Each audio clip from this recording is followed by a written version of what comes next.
Hey,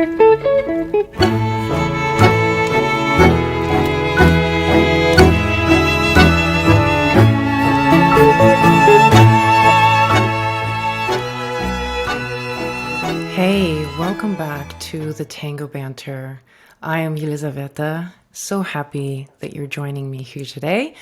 Today's topic is a good one because I think it strikes a nerve with most dancers as we stumble upon this obstacle very early on in the tango journey. And I don't think anybody really escapes experiencing this emotion, this state of mind, and that is the idea of whose fault is it when something is not working? I tell you, most obstacles for tango dancers have to do with more of the psychological realm and the emotional realm rather than technical. So when it comes to people working on tango together, there is bound to be conflict as we learn to distinguish between what is it that we are doing in our bodies and how do we actually perceive what's going on in our partner's bodies. These are skills that have to be developed. This is not something that most of us grow up with. And so it becomes a challenge because we come up against our own internal beliefs and limited notions about who we are and what we're capable of. And the result is a lot of anxiety, a lot of suffering internally, and even a lot of fighting on the dance floor. So in today's banter, I want to reflect on this idea with a specific focus on what I've observed in myself as a woman and in other women when it comes to answering the question of whose fault is it. I'm curious how you even feel in this moment when I even ask this question. Whose fault is it? Think about the last time something didn't work with a partner or you had a bad dance. And when I ask you, whose fault is it? What is the first thing that comes to mind? I bet that either you'll say, well, it's nobody's fault because we're in this together and we're both contributing. Or you might say, it was definitely my fault. Absolutely, because I was a leader. I'm a leader. And leaders are always at fault. If something's not working, we are told that it's the leader's fault. So you might say that. But for some of you, you might say, I don't know. I'm wondering the same thing. Is it because of me? Do I need to change something about me? Is it my partner? And how do I actually know if it is or not? So depending on your response to this question, you might take away different things from this episode. And I would love for you to share some of your thoughts as you listen to these ideas. And maybe you have something else to contribute to this particular discussion, which you can do by joining my private Facebook group. And the link is in the show notes. So you will notice that a lot of the themes that I am introducing in my episodes are themes that I see my community discuss. I see people question a lot of these ingrained ideas, a lot of these thoughts that we have on the inside, but we don't have the opportunity to talk about. So if you feel that's something that you might like to be a part of, and that might be a support to you on your journey, please feel free to join by clicking the link in the show notes. Tango is notorious for causing conflict. And this was one of the first things that I noticed for myself. I'll tell you, the first conflict that I experienced in tango was actually in my one of my first classes. And I had many first classes in tango because, as I said before, when I first got introduced to tango, it's just because I was interested in a guy and he did tango. And so I wanted to hang out around him. And so we went to the Milonga, and we'd go to the pre-Milonga classes sometimes, but most of the time we would just show up. So I would go to these group classes, and it wasn't until maybe even like a year later that I was actually in a relationship now with this person. We ended up being in a relationship for over 4 years. And about a year or a year and a half into our relationship, I was thinking to myself, we really need to have something that we can explore together that doesn't have to do with our work. He owned a yoga center and I was working at the yoga center. So I had this career as a yoga teacher, and I was helping him develop the yoga center and build his business. And I was also a professional artist, teaching at colleges and universities. So I was an adjunct professor. I was also showing in galleries and seeking gallery representation and in this world of the arts. So we were always either doing something to do with yoga or something to do with art. And it was like there was nothing else. And I really felt like in order for our relationship to develop, we should do something that doesn't have to do with our work. And so I thought one day, you know what? I wonder, where is that tango couple that I saw dancing at the Milonga like months ago? And I looked them up, and they had a group class that they did at a university not far from us. It was on a weeknight. And so I had this marvelous idea that I was going to take my boyfriend out on a date to a tango class, okay? Oh my gosh, as I recount this right now, I'm just thinking to myself how silly I was. So, true to my personality and my style desiring nature, I decided to go to this class, this group class meeting at a medical university on like a Tuesday night. I decided to wear my fishnet stockings with a little black dress and ballroom stiletto heels that I was just gifted by a friend.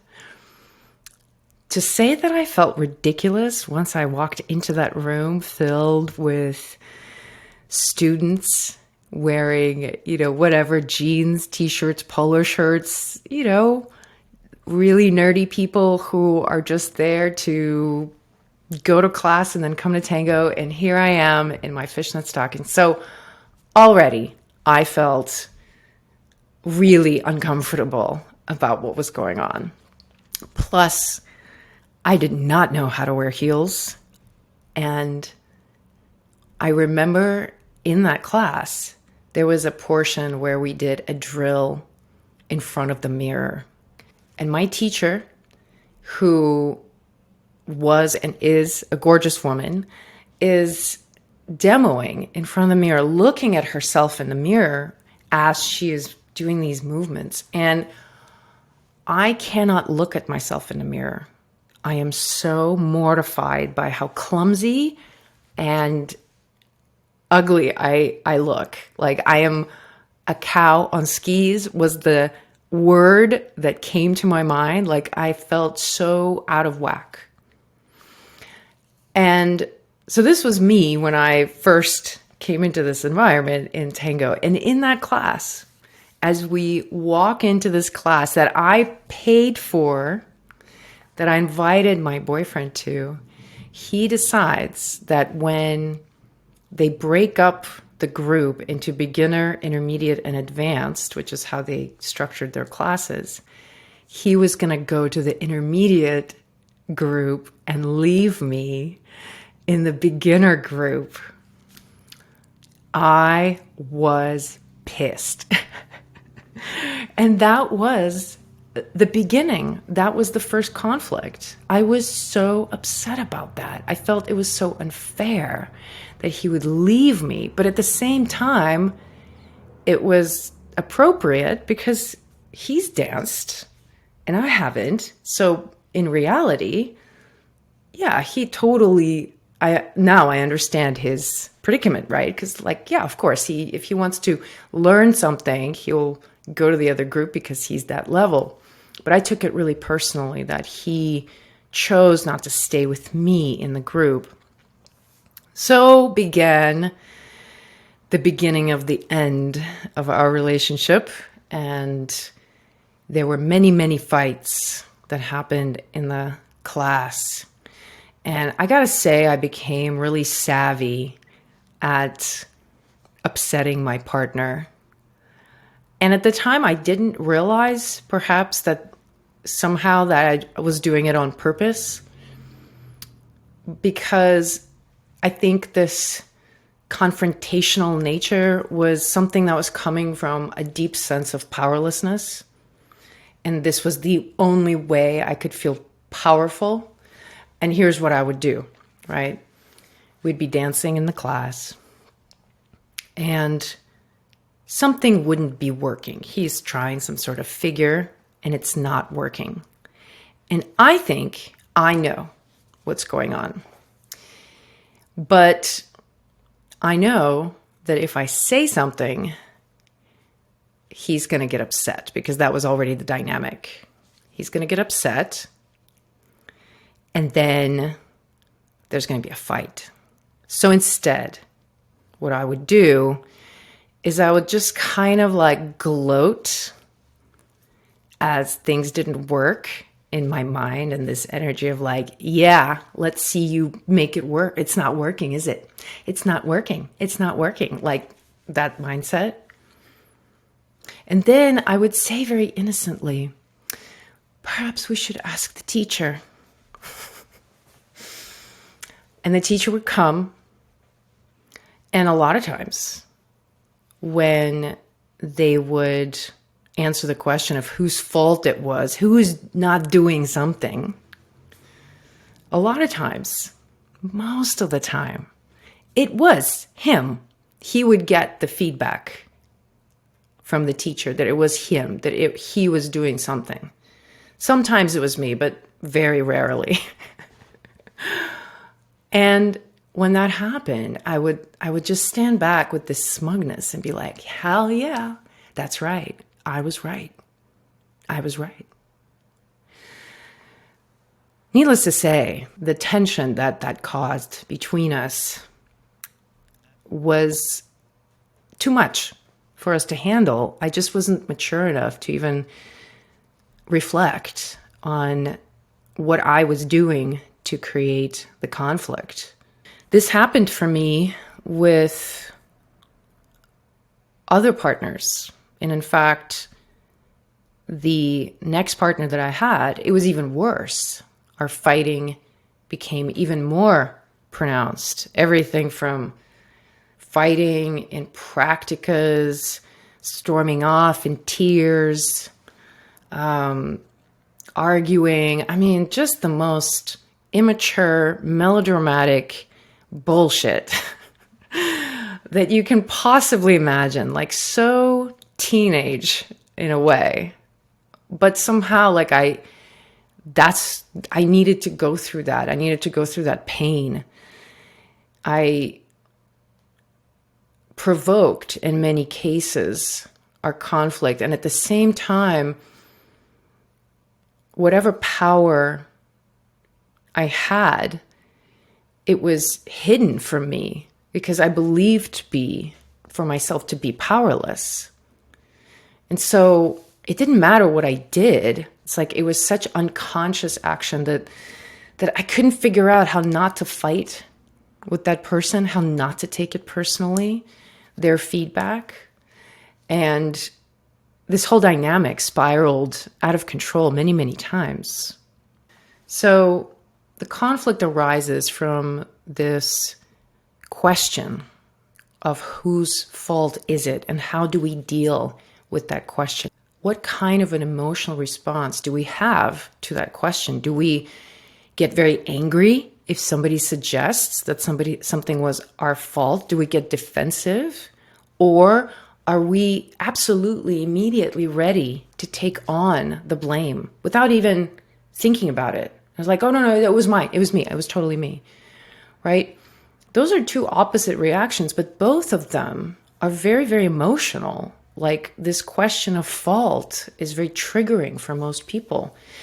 And I've observed that men and women in general are going to deal a little differently with responding to this question. And to me, that's where a lot of the gender dynamics that perhaps are guiding our everyday life, but are very unconscious, that's where they get to be revealed by like, how do we actually respond to that question? So it appears to me that most men on the surface in their philosophy with their words would say that if something's not working on the dance floor, it's their fault. And that will be a personal philosophy that they dance with. But I don't think that's all men. There are men who are very much of the opinion that they are right and that they are supposed to illuminate for the other person when the other person is doing something wrong. And because women typically end up dancing with lots of different men, we sort of get a little bit of everything. Sometimes it's true. We dance with somebody and you really feel like you're dancing and you can do nothing wrong. And among women, I tell you, those are the dancers that we're after. Ladies, correct me if I'm wrong, but that feeling that when you dance with your partner and your partner's dancing with you in such a way that you feel that you can do nothing wrong, I mean, that feeling is incredible. So with some men, we do feel that. But then there are other types of men who give us the complete opposite message. Recently, I was at an event and I was dancing with this beautiful woman who is an incredible dancer. After the first song, I was just floating on some other cloud somewhere. And I asked her how her afternoon was going. And she said that she was recovering from a bad tanda. And the tanda that she was describing had happened a couple of hours earlier. And I asked her what was wrong. And she said that her leader started giving her feedback about her not following him or not doing what he is leading and giving her that criticism. And to me, I was appalled because, of course, we all know this is something that should not ever happen on the social dance floor. And yet it does.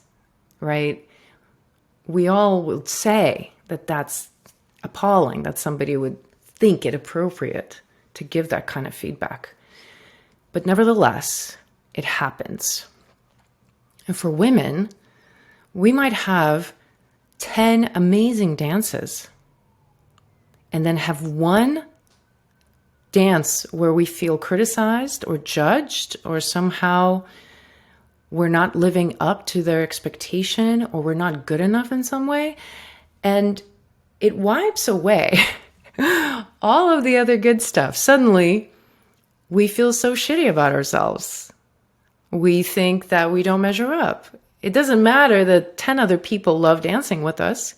We think we're supposed to improve our pivots and go get more privates and work on our axis, and our core is not strong enough and our feet are not correct. And I find that that is mostly the mindset that women struggle with. There's a little bit of this paranoia that even though the message that we all hear through the leaders and through the philosophy and the culture and the tradition is that it's the leader's fault. So just, relax, be yourself. That whole idea that as followers, all we need to do is just be receptive and everything's going to be okay and nobody's going to judge us because it's really up to the lead. Even though that's the messages we receive, that's not something that we actually feel on the inside because of this inconsistency that sometimes we will deal with somebody who is critical, who will give us feedback about our dancing. And sometimes it's uncalled for. And in those moments, most women will take that on and they will believe it. That's been my observation. I distinctly remember this challenge in Buenos Aires when I was there during my 6.5-month stay, and I was there with my partner. So we were in a relationship and we were practicing and dancing and taking lessons together. And then I was also dancing a lot socially. I had certain people that I was dancing with regularly, of pretty high level in terms of social dancing. So there were a lot of men who were giving me a lot of feedback. And so much of it was contradictory. And my then partner complained about certain things and wanted me to change and tell me how to do things. But then my other dance partner really liked to dance with me and didn't want anything different. Sometimes I would get complimented and sometimes I would get criticized. And I remember distinctly my Argentinian friend who came to visit me in Portland once I came back, and we hadn't danced in some time. And so we took the embrace and we started dancing, and I was really enjoying myself. I was like, oh, this is so cool. I get to dance with this amazing dancer. He's from Buenos Aires. And I just felt so excited. And as he took the embrace and we took a few steps, he sort of recoiled and was like, whoa, whoa, whoa, what are you doing? What's wrong with you? Stop doing this or something. And it was like such a dramatic reaction from him. And I immediately cinched up. Everything about my energy cinched up. And I immediately was in this state of what am I doing wrong? What does he mean? What is it that I'm supposed to change? What's wrong with me? And I put myself in this position where I was looking for him to tell me what I'm doing wrong, because I believed that what he's experiencing in my dance is the thing that is true, that he can tell me. But I tell you, this did not pay off, this mindset, because I just became more and more frustrated. And the thing that frustrated me the most about this is that sometimes I would get the criticism and I would just kind of have this crumpling up feeling inside, like this seething feeling that I knew that that's not what's happening. I know this is not. I know that I'm right. I know that I feel it. I feel the difference, but I cannot articulate what I'm feeling. And I know that there are many dancers out there who will resonate with that state of mind where you might dance with somebody and they give you feedback and you're just like, oh, no, that's not it. But you don't know how to say it. You don't know what it is you're feeling. You don't know how to express it. And for most women, that is the case, both in cultural situations at large around the world and within Tango. We're really living this out in real time. We haven't practiced the skill of actually saying what it is we're feeling, and that no, perhaps it's not my fault. It's actually your fault. And here's why. Like, just imagine saying that. Think about a person that you might have worked with who had that energy of shutting you down and telling you how it is, and you feel that frustration. Imagine telling them with confidence, with clarity, with absolute certainty, actually, this is what's going on. It's actually you, and you need to do this, and you need to change here. Just like that. Is that feasible? Is that feasible? For me, that wasn't feasible for a long, long time. So if you said yes, I applaud you, because it's an amazing skill to have for life and for Tango to be able to articulate clearly, to see objectively whose fault something actually is, I think is such a overlooked skill. And for us women to learn to articulate what it is we're feeling and not to take things personally, but to perhaps respond in kind or to meet the challenge. So, for example, for that young woman who felt so bad about her dance for hours after that guy gave her that feedback, I would hope that if that happened to her again, she would just walk off the dance floor. Literally walk off the dance floor immediately for everyone to see. I think that should be a rule, that if a leader gives you any feedback like that on the dance floor, besides just the absolute praise of dancing with you, no matter what, right? That is what we want to promote. This idea that we're genuinely choosing to be with that person without judgment and appreciating them for who they are. So that's the kind of respect that you want to demand from everyone else. And if you can't imagine yourself demanding that respect, then perhaps it's time for you to start imagining possibly one day coming to that place, because you do deserve that. You do deserve to have that respect from everyone. And whoever doesn't give you that respect, you have my permission and encouragement to not interact with that person, to not continue giving to them something that they did not deserve, they did not earn, right? But I find that for a lot of women, we continue to take it. We'll put it on us. We'll invest in the honor of not speaking up and being nice and holding the peace, or looking to self-improve, looking to serve more, to be more understanding. But I don't really think that ultimately that serves anyone. And what I found for myself is that it really disempowered me as a dancer. It stunted my development as a dancer, because just think about how you feel in your body when you're in a state of anxiety.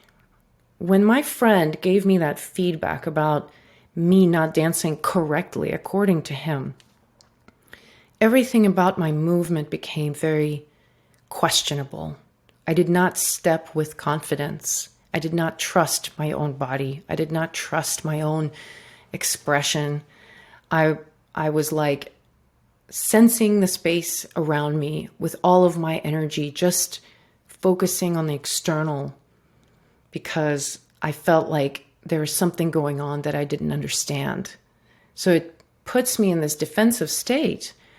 And I feel that in other women when I dance with them, that when I first take the embrace, there's that shaking, that nervousness, like, oh, am I going to be good enough, right? And then there might be questioning. Is this okay? I'm so sorry. Thank you so much for dancing with me. You don't have to dance with me. I'm not that great, or apologizing for mistakes, asking for feedback immediately. If there's anything wrong, tell me. I want to know if there's anything wrong. That attitude, when you're in that state of mind, when you're thinking those thoughts, you are in a limited state. When you're in that state, you are not really connected with your dance. You're not really dancing to your full capacity because you're invested in the feedback from the other person. You're waiting for the other person to tell you whether you're good enough or not.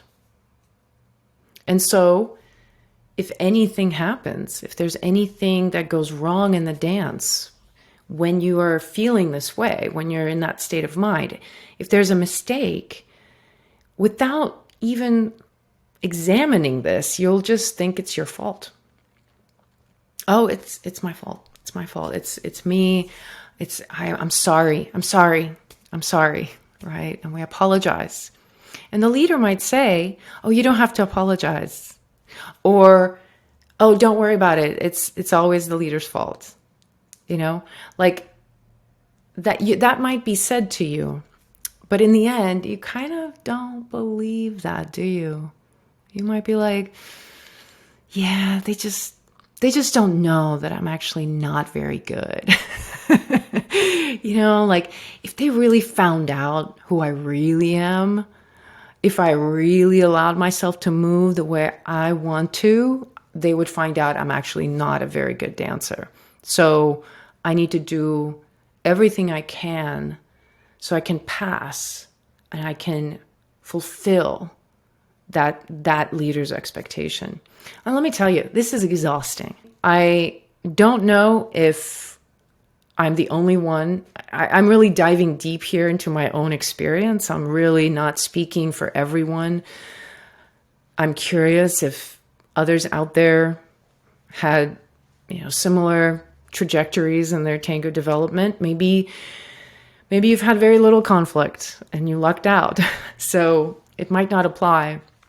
But I do think that based on the feedback I'm getting from a lot of the women in the community and women who've been reaching out to me, it does seem like when it comes to whose fault is it, most women will take the responsibility for something not working. So what do we do with this? How do we change it? If you want that. I did. I wanted to change that. I wanted to feel that I was informed, that I could speak back, that I could answer, that I could argue. I wanted to be able to express myself and to defend my point of view. I also wanted to feel that I really knew what I was doing. Maybe I don't know all of it. And maybe I'm not right about a lot of it, but I wanted to feel like I knew. So when it comes to fault, I wanted to understand for myself when it's my fault and when it is my partner's fault.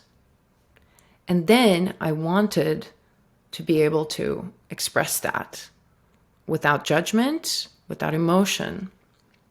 And in that way, learn Because ultimately, the question, whose fault is it, doesn't have to be very emotionally charged. It can be a very banal question. And that's what I always want to impart whenever I'm dancing with somebody who feels that they're messing up and something's not working and there's something wrong with them. I want to empower them and show them that actually everything is exactly the way it's supposed to be. Even the mistakes. You know how Bob Ross famously would say, mistakes are just happy accidents, right? That yes, it is your fault that you lost balance, perhaps, and that's okay. It's okay that you lost balance, and it's okay that it's your fault. And vice versa. It's okay for me to be wrong. It's okay for me to say something and then for my partner to say, no, actually, this is what I feel. When we just think of it as a way of learning, of figuring out a path to making the partnership better, when we're invested in our experience with the other person becoming better rather than focusing on ourselves measuring up, we have a lot more to discover. And it's a lot more fun, you know, because it takes away that fear of it being our fault, right? I think this anxiety of constantly waiting to find out, is it really our fault? Is it something wrong with me, right? We're looking for that confirmation that something's wrong. But then if that fear, if we just see it as that fear, that it's not reality, that it's okay for it to be our fault. And it's okay for the other person to be at fault.